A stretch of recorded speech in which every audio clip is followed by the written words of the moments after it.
Thank you for signing up to play The House Never Wins.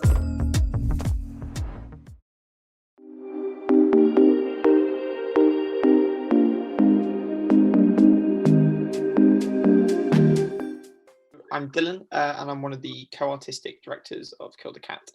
And we're a Southwest-based interactive theatre company. And the show that we brought to Plymouth Fringe was The House Never Wins, which is a piece of interactive theatre / kind of a game about climate crisis and gambling for the planet, where there's a real cash prize as well. Had you originally planned on doing something like that for the Fringe pre-pandemic, or was it something that you'd come up with once we're all in lockdown?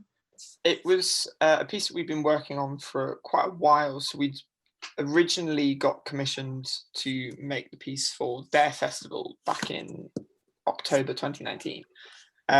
So it's something that we've been thinking about for a long time, about how to sort of use interactive theatre as a way to sort of look at the links between capitalism and consumerism and climate crisis. And so, but we very much weren't planning on it having any sort of digital or online life. And so we did a short half-hour work in progress as part of their festival last year, which was amazing. And then since then, we then got a bit of funding from the Arts Council, which was very nice and very fortunate. And as part of that, our first day of the next stage of R&D also happened to be the same day that all the theatres got told that they had to close. So we had one day in a rehearsal room at Make Tank, which was really nice. It was really nice to be in that space. And then we basically got told that we had to go home. But very fortunately for us, because we had a work in progress scheduled to take place at the end of that week, Make Tank had been very reactive in how they were thinking about it. So they immediately asked us, could we do something online? So we were always thinking about that. So before they were in that sort of like that limbo, sort of like a week and a half before full lockdown actually got implemented, we'd already gone, okay, this is what's going to happen and this is how we're going to do it. So that was quite helpful, because it meant that we sort of were able to sort of jump the gun on sort of being prepared for looking at it digitally. And we had sort of the time, the funding to enable us to do that, so we were very lucky. But yeah, then since then it was just basically we decamped to Madeline, my co-artistic director. We decamped to her parents' house for that initial lockdown period, and so we were just making the show from her parents' dining room for 3 months, which was nuts, and is a very odd way to make a show. But it was also quite fun, and it was definitely nice to have a sort of a project. But we then just started doing a series of work in progresses throughout lockdown, and then eventually we did a sort of a preview tour, and then we brought it to Plymouth Fringe. And sort of each iteration, we were just always trying to like chop and change things as we went, and work out how we could sort of hone this and how we could actually try and make an experience that worked for being in a digital medium. So it wasn't just, we were trying to go, okay, so obviously this gives us a lot of limitations, but what actually is the fun that we can have with those limitations? And how can we make something that isn't just a worse version of theatre or a worse version of film? What can we do now that we couldn't do in a theatre? And so it was just trying to play with those sort of elements. Did you just kind of like find Zoom was right for you and then run with it, or was it a process of elimination? It was kind of a process of elimination. We tried different formats. It was basically, one of the things we wanted it to be able to be easily accessible to people whilst they're in lockdown.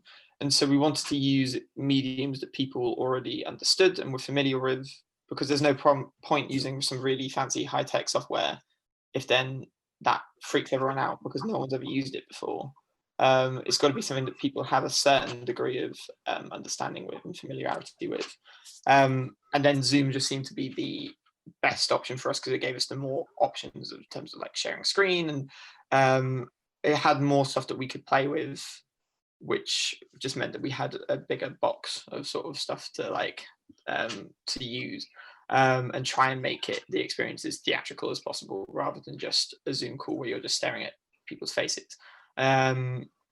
So I mean, part of that was also we worked with a amazing designer called Erin Guan, who we also met as part of their festival actually.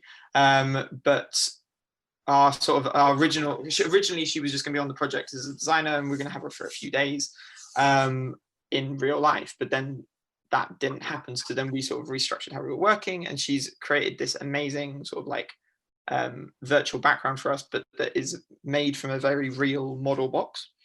So that she made this entire model box that she then filmed herself basically destroying it very slowly. And then we had that in the background so that we also wanted it to feel a little bit more 3D than a normal virtual background. We didn't want it to be entirely digital. We wanted there to be a sense of something tactile and something real. But yes, it was just trying to sort of work out. And so when we found that we could do that on Zoom, that became another reason to use Zoom.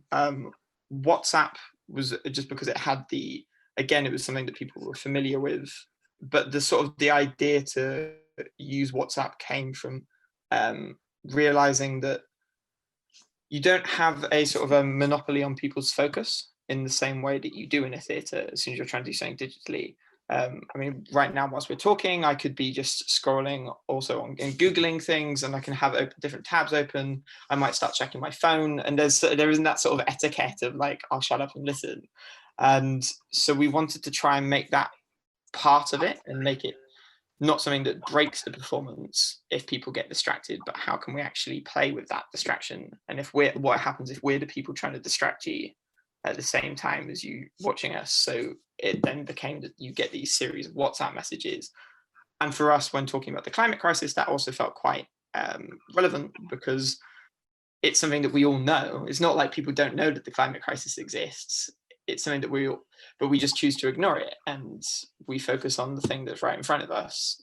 And even now, in the midst of a pandemic and a very real crisis is now, but there is a bigger crisis around the corner that it's quite easy to forget about because it's not immediately affecting our lives here. Because I say here because in other parts of the world it definitely is affecting people's lives immediately, but we just don't see that as much. I think I've heard, I didn't do it when you originally had started, but I've got a few friends who did do it right at the beginning of lockdown before Fringe, and they said it developed quite a few times, like various different ways. Was that from receiving feedback like online or speaking to people, or did you just feel like it was like a natural progression for it? Kind of a mix of all of those things. So when we first started doing work in progresses, we would then we'd ask people just to like drop us messages at the end and let us know what they thought. And then we also had sort of some people that we knew and that we sort of like trusted their opinion and had worked with them in the past. So we kind of sort of knew how to sort of gauge their opinion, and we'd invite them along to those performances as well. And then we'd have meetings after with them and go, okay, so what works, what doesn't, like. And then there's other bits where you just sort of feel it in the moment and just go, that just didn't work for us. Why did that not work? And that was it was just really crucial to doing that. I mean, I think it's crucial for any creative process, but I think particularly if you're working in an interactive way, like you can't really do anything in a rehearsal room unless you're actually testing it out on people. Because we were like, we're making a game, and we try and rehearse it just the two of us, but we don't know what people are going to choose to do, what people are going to say. And I can try as I might, but I can't pretend to be 20 different people. Or like, because also I know what's going to happen into my choices. So it was from doing it over and over again, you then realize where people try and break the game, and what the limits of the game are. And so then we can then try and solve those problems and then go, okay, how far do we want to allow people to push this? and what can the game do before it breaks. And we definitely made some where it completely broke. And we had ones where we were like, we'd come up with all this stuff and we were like, we're going to have all these extra rounds and there's going to be all these side games that you could do when you're not gambling at the table. And then we started a work in progress, and 2 minutes in, I realized, because I'm on the tech for it, that I had no way of adding up everyone's score. And I just had to be like, we're going to have to cut this, like cut those rounds. I was like, because I was like, there's nothing I could do. I was like, I've got 20 people messaging me, all with 4 different things, and I'm meant to add up all these things and allow them to do all these choices and respond to them all individually within 2 minutes. And I was like, I don't know why I thought I could do that, but I can't. So it was just a case of just trial and error and just doing multiple of them. But also I think I prefer that way of working. It's nice to sort of work and it's scary because you try things out that you don't know if they're going to work at all, and sometimes they flop, but just knowing that that's okay and then you can just keep on doing it is helpful. Yeah, definitely. So what was the team like? So on a performance, how many people would be doing what, would you say? So in any performance, there's 3 of us on the call and performing and operating it. So there's Madeline, who's the co-artistic director of Kill the Cat, and she's the performer. So she's the dealer that you meet. I'm also there, and I'm seen very briefly at the beginning as sort of a host. I sort of give everyone their Zoom briefing, because that was also something we realized that we actually needed, just before we can start playing around with any of the elements, we need to make sure everyone understands the rules of the game and make sure they understand Zoom and they know where to go if they need help. So I'm there at the beginning, and then after that, I'm in the background adding up everyone's score, and I'm making sure that all the messages come through to everyone, and sorting out all the technical aspects. And then we have a 3rd tech support person, currently called Ella. So I think she did all our Plymouth performances as well. And she is sort of the tech for the audience.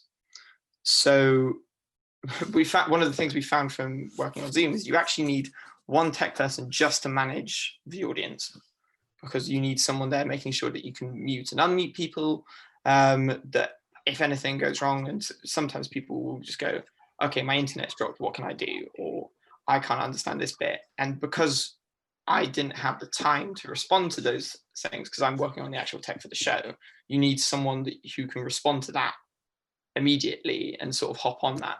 And then between the 3 of us, we sort of run that and sort of split up any other jobs. Yeah, cool. So I mean, like, now you've done it, is there anything you think you could do that would make it easier for creating like an interactive show next time, or do you think you did it quite well? I feel like because we've sort of kept on honing that as it's gone, the way it runs now is probably the smoothest that it does. It's just sort of in terms of how we sort of split up the jobs between the 3 people running it, we've kind of sort of distilled that into its simplest form for this show. But obviously each show would be entirely different. I think saying that if we were starting this again, I think, and we are looking at making a new digital performance, I think with that, we'd also be looking at how we can, I don't think it's online theatre is necessarily the best for people who are neurodiverse. I feel that there's a lot more that could be done access-wise in terms of that. And I think moving forward, that's something that we're going to sort of try and like investigate and explore how we can make it more accessible. But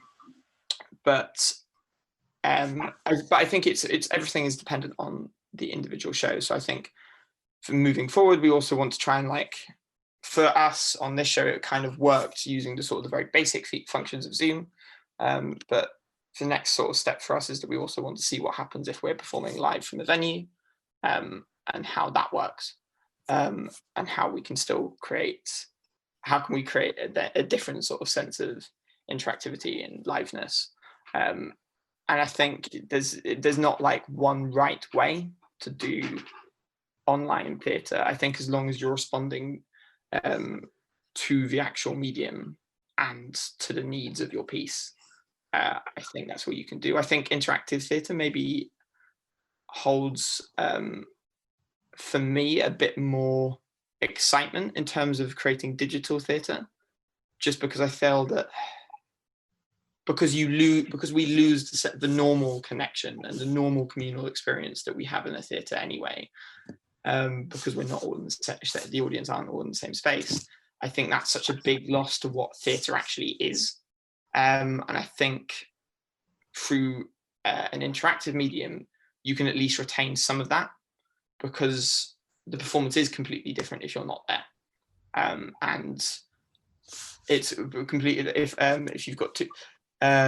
If one audience member's decisions will affect another audience member's experience, and I think that allows you to feel like it is genuinely live in a way that I think just sort of live streaming maybe doesn't.